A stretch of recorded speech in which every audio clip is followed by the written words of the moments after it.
Dhe falja nuk është pa drejtësi, por falja është fisnikëri. Allahu thon në Kur'an: "Wa jazaa'u sayyi'atin sayyi'atun mithluha, faman 'afa wa aslaha fa ajruhu 'ala Allah."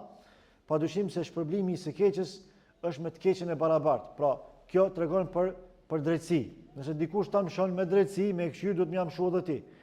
Nëse dikush ta ka thënë fjalë tron me drejtësi, duhet më kthy edhe ti të njëjtën gjë. Por a është kjo ajo që tregon për fisnikëri? Jo. Wa man 'afa wa aslaha fa ajruhu 'ala Allah. Fisnikëria reale është ajo që po thotë Allahu në vazhdimin e këtij ajeti. Kush fal dhe kush pajton e ka shpërblimin tek Allahu.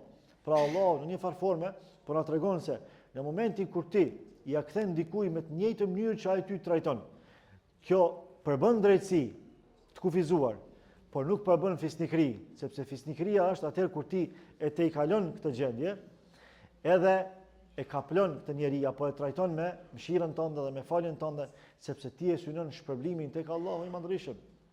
Dhe mos harroni, shpërblimet e Allahut e kanë kostën e lartë. Me të falë Allahu nuk është çështje e lehtë. Andaj kur ne falim, do ta meritojmë faljen. Do të mëshirohemi nga Allahu pikërisht me falje. Atë që më shumë t'i japim në jetën e kësaj bote, më shumë ti do ta marrim në botën e përtejme. Nëse më shumë ti kemi dhënë falje, më shumë ti falje do të marrim. Nëse më shumë ti kemi dhënë mëshirë, më shumë ti mëshirë do të marrim. Nëse më shumë ti kemi bërë bamirësi ndaj tjerëve, më shumë ti bamirësi do të marrim në ditën e gjykimit me lejen e Allahut subhanahu wa taala.